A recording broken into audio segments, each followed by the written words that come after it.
देवताभ्यो पितृभ्यश्च महायोगिभ्य एव च नमः स्वाहाय स्वधाय नित्यमेव नमो नमः। नमस्कार मित्रों, कैसे हैं आप?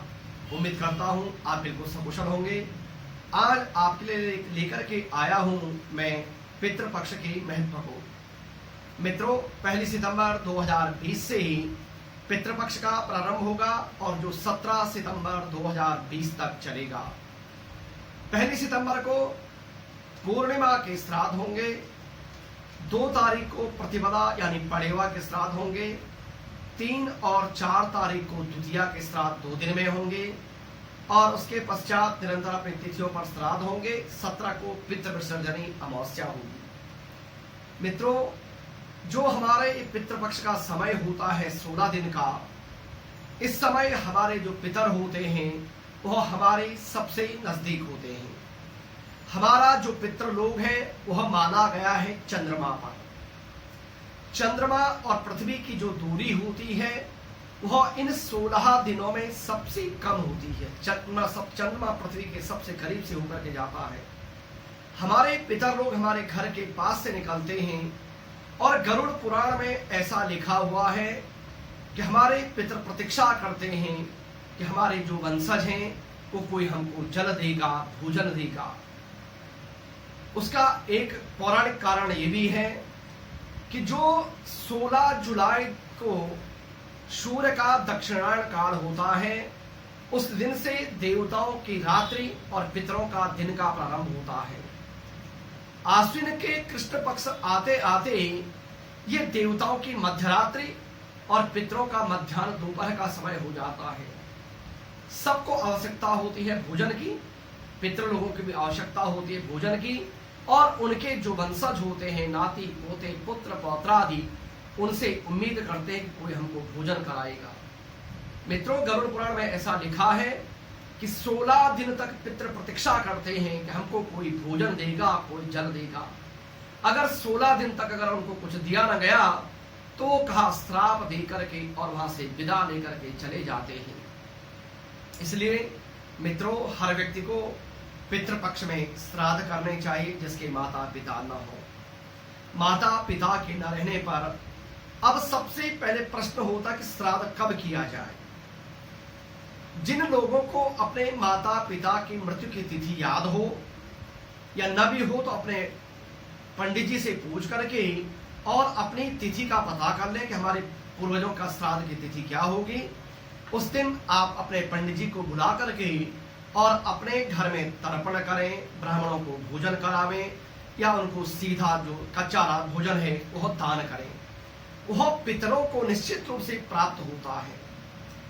जिस प्रकार से किसी पुस्तक में लिखी हुई विद्या है वह उसी पुस्तक में तो रहती है, लेकिन हम उसको सूक्ष्म रूप में ग्रहण कर लेते हैं। ठीक उसी प्रकार हम जब अपने पितरों के निमित्त कोई चीज दान करते हैं, वह भले स्थूल शरीर से किसी हम ब्राह्मण को दान करते हैं, लेकिन वास्तव में वह उन पितरों को सूक्ष्म रूप से प्राप्त होता है।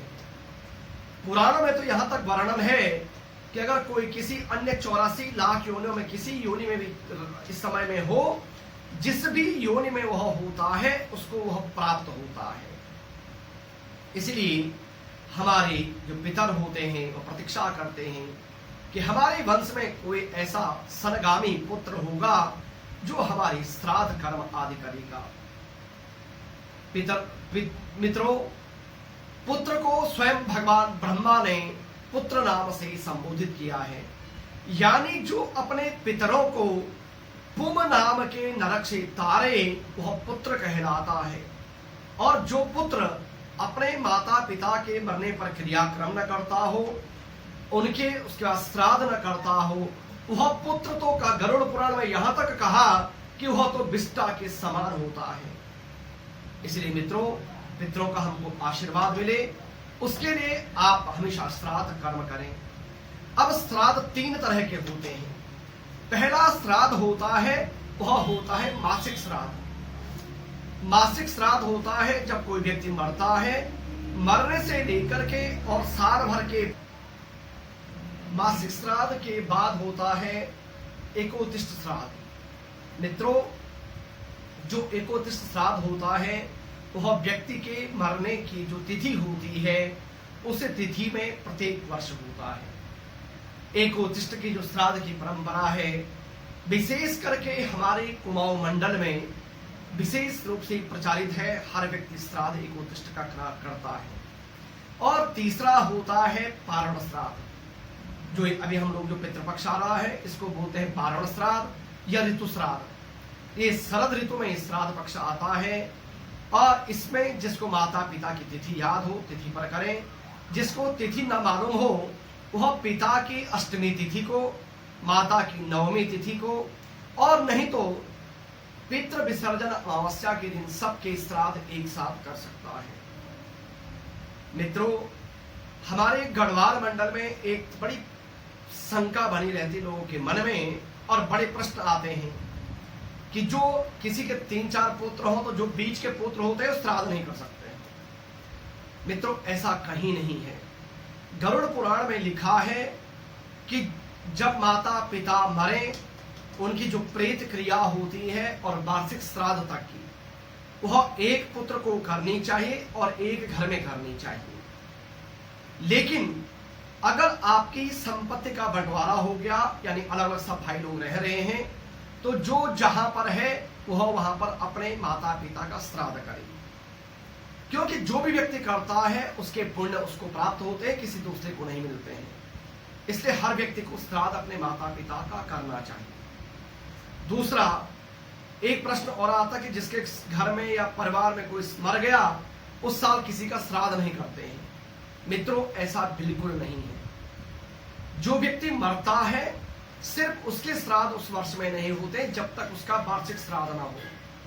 बाकी हर व्यक्ति का श्राद्ध होना चाहिए। निरंतर श्राद्ध की परंपरा बीच में कभी छूटनी नहीं चाहिए।